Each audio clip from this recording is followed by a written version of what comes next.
నేను మీకు ఒక సాక్ష్యం ఇచ్చాను. మరి 7వ తారీఖు 6 బాధలైనా నేను తప్పిస్తాను, 7వ బాధైనా నేను నీకు విడిపిస్తానని చెప్పి, అంతేకాదు నీ డేరా క్షేమ నివాసం అని చెప్పి, నీ ఇంటిలో లెక్క చూడగా ఏది తగ్గు కాదని చెప్పి, మనుషుల నోటి మాటల వల్ల నీకు నొప్పి కలగదని చెప్పి, మరి యోబు గ్రంథం ద్వారా నేను మీతో మాట్లాడటం జరిగింది. దేవుని నామానికి స్తోత్రం. హల్లెలూయా. ఉదయకాలం లేచింది మొదలుకుని కూడా దేవుడు అదే మాటలతో సంభాషణ చేసుకుంటూ వచ్చారు. దేవుని నామానికి స్తోత్రం. హల్లెలూయా. మరి అలాగే మళ్ళా మేము అనుకోకుండా మరి 8వ తారీఖు మరి గోవాడ ప్రాంతానికి వెళ్ళాల్సి వచ్చిందనమాట. మరి పుట్టినరోజు పోవటం అనమాట. అయితే దాన్ని కొంత మేము మర్చిపోయాం 8వ తారీఖు అని చెప్పి పోవటమని. మళ్ళీ వాళ్ళు ఫోన్ చేశారు 8వ తారీఖు మధ్యాహ్నం కాలం, మీరు మరి ఈరోజు నెల్లూరు నుండి మా బిడ్డలు వచ్చారు, ఈరోజు పోవటం కదయ్యా అని చెప్పేసి వాళ్ళు ఫోన్ చేసినప్పుడు వెంటనే మరి మధ్యాహ్నం బయలుదేరి వెళ్ళామన్నమాట. దేవుని నామానికి స్తోత్రం. హల్లెలూయా. ఆ రోజంతా నా మనసు బాగోలేదు. హోటల్ దగ్గరికి వెళ్ళినా అలాగే కూర్చొని వేదన అన్నమాట. వేదనతో బాధపడుతూ ఉన్న గోవాడ మరి కుమారుడు వాక్యం చెప్తానే ఉన్నారు, అయినా నా మనసు నెమ్మది లేని స్థితిలో ఉన్నానన్నమాట. మరి ఎమ్మటే దేవుడు మరి ఏ వాక్యం అయితే ఇక్కడ నేను మాట్లాడాను అదే మాటలు దేవుడు నాతో మాట్లాడారన్నమాట. దేవుడు నామానికి స్తోత్రం. హల్లెలూయా. మనుషుల నోటి మాటల వల్ల నీకు నొప్పి కలగదని చెప్పి, మరి అంతేకాదు అది ఎటువంటి శ్రమ అయినా నేను తప్పిస్తానని నీ ద్వారా నేను మాట్లాడింది, మరి నేను నీతోనే మాట్లాడాను అన్నట్టుగా దేవుడు వెంటనే అక్కడ అసలు కూర్చున్నా నెమ్మది లేదు, ఒకటే దుఃఖం. వెంటనే దేవుడు ఆ మాట మాట్లాడంగానే దేవుడు ఎంతగానో స్తుతించాను, ఘనపరిచాను. దేవుడు మాట్లాడిన ప్రతి మాట కూడా ఎప్పుడు నిరర్థకం కానీ అరుదు. దేవుడు నామానికి స్తోత్రం. హల్లెలూయా. అలాగే ఈ నెలంతటి మా ప్రయాణాల్లో దేవుడు ఎంతో క్షేమంగా మరి నిజంగా మరి ఈ దినాల్లో ప్రయాణం మరి ఎంతో భయంకరంగా ఉంటుంది. అయినా మా వాహనానికి ముందు వెనుకలా దేవుడు ఆవరించి ఎటువంటి దుష్టుడు అడ్డుపడినప్పటికీ కూడా ఆ ప్రయాణాన్ని దేవుడు క్షేమంగా నడిపించారు. దేవుని నామానికి స్తోత్రం. హల్లెలూయా. అలాగే ఆదివారం కూడా ఆరాధన జరుగుతూ ఉన్నాయా. దేవుని అభిషేకం ఎంతగానో మరి ఎందుకో వేదన బాగా, మరి దేవుని యొక్క అభిషేకంతో దేవుడు నీ పట్ల నేను గొప్ప అద్భుతం చేయబోతున్నాను, నీతో చేసిన నిబంధనను నేను విడిచిపెట్టే దేవుడు కాదని ఇక్కడ అలాగే మాట్లాడారు. గోవాడ ప్రాంతంలో కూడా దేవుని అభిషేకంతో దేవుడు నాతో మాట్లాడారు, ఏం అద్భుతం చేస్తారో దేవుడు అని చెప్పేసి నేను అలాగే దేవుని స్తుతించాను. దేవుని నామానికి స్తోత్రం. హల్లెలూయా. మరి ఆ దేవుడు ఈరోజు అద్భుతం చేస్తానన్నారు, ఏంటి దేవుడు ప్రత్యేకంగా మాట్లాడారు అని చెప్పి నేను అలా దేవుడిని స్తుతిస్తూ కనపరిచాను. మరి ఆ యొక్క 4 గంటలకి మన చంద్రాంటి గారు మరి మన జనరేటర్కి కొంత మరి ధనాన్ని తీసుకొచ్చారు. అప్పుడు నేను అనుకున్నా ఇదేనా అద్భుతం అనుకున్నా. మరి దేవుని నామానికి స్తోత్రం. హల్లెలూయా. అలాగే గోవాడైనా అలాగే నేను నీతో చెప్పిన ప్రతి వాగ్దానము నేను ఎప్పుడు మర్చిపోను, నేను విడిచిపెట్టను. అలాగే మందిరంలో కూడా మరి ప్రవచనం ద్వారా మాట్లాడారు. అయితే సోమవారం మేము ప్రయాణమై వెళ్ళాం. ఇంటికి వచ్చేటప్పటికి 11:30 అయిపోయింది అనమాట. 11:30 అయిపోయింది. ఉదయకాలం మరి లేచి పండుగ లేచి స్కూల్కి వెళ్ళడానికి లేచారు. అమ్మమ్మ నా టైర్లో గాలి లేదు, అసలు ఏమీ లేదు అమ్మమ్మ అని చెప్పన్నారు. అన్నప్పుడు ఎందుకు అలా చెప్తున్నావు పండు, అదే నువ్వు తీసేసి ఉంటావని చెప్పి నేను బాగా పండుని అడిసా. మామూలు కానీ తెలుస్తాను నేను.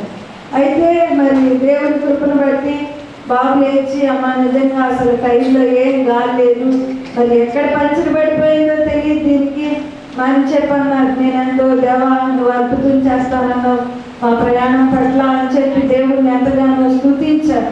నిజంగా టైర్లో గాలి లేదు, స్టెపిన్ టైర్ అని ఉంటుంది అందరికీ తెలుసు. అయితే నా కుమారుడు సోమవారం వెంటనే వెళ్ళి మరి ఆ టైరు మరి పంచర్ వేయించారంట. ఏంటి స్టెపిన్ ఉంది కదా అది చూద్దాం, దాంట్లో కూడా గాలి లేదు, పంచర్ పడిపోయింది. అయితే సరే నేను 2 టైర్లు పంచర్లు వేయించుకుని ఈరోజు లేకపోతే 500 ఖర్చు అయిపోయిందమ్మా, మరి ఇలా 2 కూడా నాకు ప్రాణం సూర్మంది అని చెప్పి అన్నారనమాట. అయితే దేవుడు అద్భుతంగా మా ప్రయాణాన్ని నడిపించారని దేవుని స్తుతించారు. దేవుడు నామాన్ని స్తోత్రం, హల్లెలూయా. అయితే వెంటనే వేయించుకొచ్చిన టైర్లో గాలి మరలా పోయింది. అయ్యో 200 పెట్టి వేయించుకొచ్చాను, టైర్లో గాలి లేదు అని చెప్పేసి బాధపడ్డారు. ఎమ్మటే పెట్టినప్పుడు తీసి మళ్ళా వేసారనమాట. అది కూడా మళ్ళీ వెంటనే గాలిపోయింది.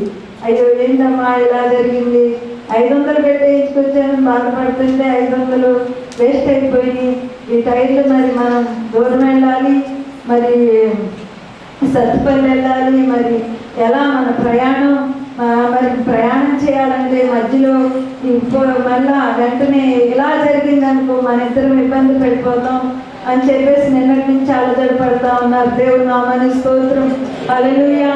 అయితే ఈ దినమందు 2 టైర్లు కూడా వేయించడానికి దేవుడు కృప చూపించారు. దేవుడు నామాన్ని స్తోత్రం, హల్లెలూయా. ఎందుకంటే దేవుడి కార్యాలు కంటికి కనబడవు, చెవికి వినబడవు, హృదయానికి అగోచరం. దేవుడి నామాన్ని స్తోత్రం, హల్లెలూయా. మరి ఎందుకంటే ధనము లేకుండా ఇంట్లో లేదు, కానీ అనేకమైన పనుల కోసం దేవుని మందిరం కోసమే చాలా మంది అయ్యా ఈ తీసుకురా, ఈ కొను, అవి కొను అని చెప్పి గోవాడలు కొంత ధనం ఇచ్చారు. మరి వంట పాత్రలు తీసుకురాయ్యా అని, మరి అలాగే ఆకునూరు మన ఒడుకూరులో అలా ధనం ఓ పక్కన పెట్టాం. ధనం లేకుండా లేదు, అయినా నాకు బాధ కలిగిందమ్మా. ఏంటి ప్రభు 13,000, మరి ఈరోజు అంత ధనం ఖర్చు అయిపోయింది, మరి ఆ ధనాన్ని నువ్వు సమకూర్చాలి అని చెప్పేసి. ఎందుకంటే ఒకప్పుడు ఆ టైర్ వేయించడానికి మేము ఇలాగే నిట్ట మధ్యాహ్నప్పుడు అప్పుడు కుమారుడికి డ్రైవింగ్ కారు కొత్త అనమాట. టైర్లు 2 పంచర్లు అయిపోతే ఆ టైర్లతో మేము ఇంటికి రావడానికి 11, 12 అయిపోయింది అనమాట. కూర్చోగానే ఎందుకు బాధపడతావు, ధనాన్ని నీకు సమకూర్చిన దేవుడు నేనే కదా. ఒకప్పుడు మీరు ఆ టైర్లతో ఎంత బాధపడ్డారని దేవుడు నాకు తెలియపరిచారు. తెల్లగారున్నప్పుడు ఆ 2 ఎలా పంచర్లు వేయించుకుంటూ ఇంటికి రావడానికి చాలా పొద్దుపరిచామన్నమాట. దేవుడు నామాన్ని స్తోత్రం, హల్లెలూయా. ఈ దినం దేవుడు ఆ కొరత లేకుండా దేవుడు ధనాన్ని సమకూర్చి మరి అది వేయించడానికి దేవుడు ఎంతో కృప చూపించారు.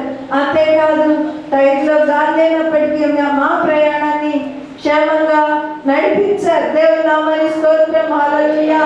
దేవుడి కార్యాలు కంటికి కనబడవు, చెవికి వినబడవు, హృదయానికి అగోచరం. మనం అనుకున్న ఏంటి క్రైస్తవులు అయ్యండి, మనకేంటి బాధలు అని. కానీ ఎందుకో ఈరోజు ప్రార్థన చేస్తూ ఉన్నప్పుడు నీతిమంతులకు కలుగు ఆపదలు అనేకములు అని చెప్పి వాటన్నిటి నుండి కూడా దేవుడే తప్పిస్తారని చెప్పి మనం అనుకోవచ్చు. మనకేంటి బాధలు, మన అన్నిటిలో మరి మన నీతిని బట్టి మన నివాస స్థలాన్ని ఆయన వర్ధన చేసే దేవుడు. భక్తిహీనులకు అనేకమైన వేదనలు కలుగుతాయి అన్నారు. వాక్యం 2 అంచెలు కలిగిన ఖడ్గం. అబ్బో మేము నీతిమంతులు మాకు ఇన్ని కష్టాలు వచ్చినాయి. ఎప్పుడు కూడా దేవుడు అన్నాడు తను తాను తగ్గించుకున్నవాడు హెచ్చించబడతాడు. మనలో ఏదైనా, నాలో ఏ భక్తి ఎంతైనా ఉన్నదా, ఎందుకు వేదన పడుచున్నాం? నీతిమంతులు ఎప్పుడు కూడా మరి కదలకుండా సియోను కొండ మీద కట్టబడతారన్నట్టుగా భక్తిహీనులు ఎప్పుడు కదులుచున్న సముద్రము వలె వాక్యాన్ని ఎప్పుడు కూడా మనం మన జీవితాల్లో కలపోసుకుంటూ మనకు ఒక శ్రమ, ఒక కష్టం, ఒక ఆర్థికం, ఒక అనారోగ్యం ఏది వచ్చినప్పటికీ కూడా మన దేవుడు మరి నిజంగా ఆయన పరమ డాక్టరు. దేవుని నామాన్ని స్తోత్రం, హల్లెలూయా.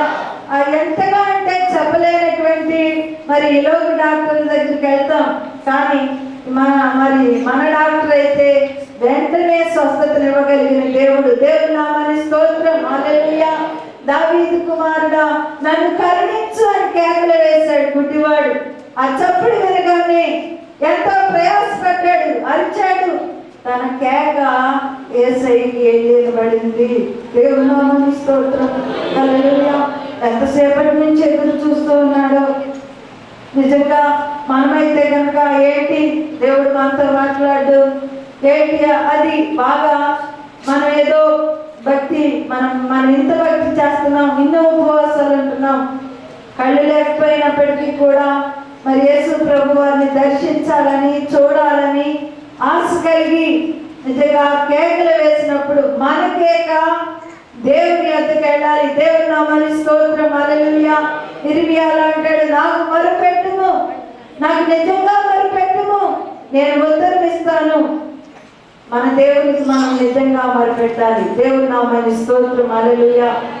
ఏంటండి మేము మొరపెట్టడం లేదా అని చెప్పి అనుకుంటాం, మొరపెడతాం, కానీ దేవునికి సగం, లోకానికి సగంగా అయిపోతుంటాం.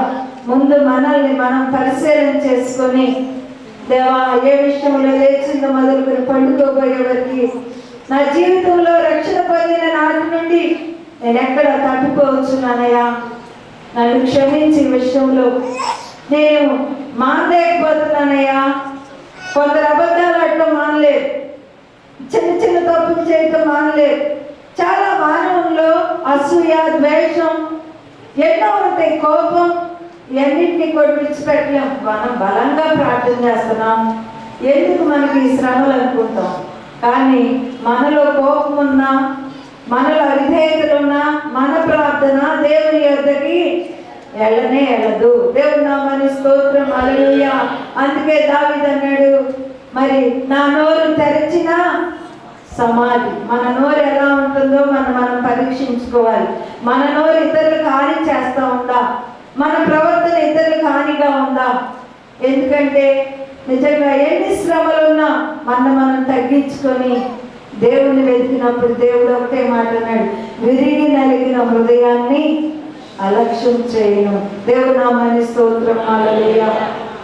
ఉదయకాలం ఒకరు ఫోన్ చేశారు, ఆ ఫోన్ నేను లిఫ్ట్ చేయలేదు. రాత్రి మేము వచ్చేటప్పటికి ఇంటికి 12 దాటిపోయి పడుకోబోయేటప్పటికి, మరి వచ్చి భోజనం చేసి ప్రార్థన చేసుకుని పడుకోబోయేటప్పటికి 1 గంట దాటింది. అమ్మ రేపు 7వ తారీఖు కదా, ఉదయాన్నే మరి నాకు లేపాకులే, నా బాగా తలనొప్పి ఉందన్నారు. అలాగే నేను మామూలుగా రాత్రి ప్రయాణం మరి అసలు బాగా అలసటగా ఉందన్నమాట. అలాగే వచ్చి భోజనం చేసి పడుకున్నాం. పడుకున్న తర్వాత అసలు లేచి నడవలేనా అనుకున్నాం. మందిరంలోకి వచ్చి ప్రార్థన చేసుకెళ్ళేటప్పటికి దేవుడు నా వైవాలన్నింటినీ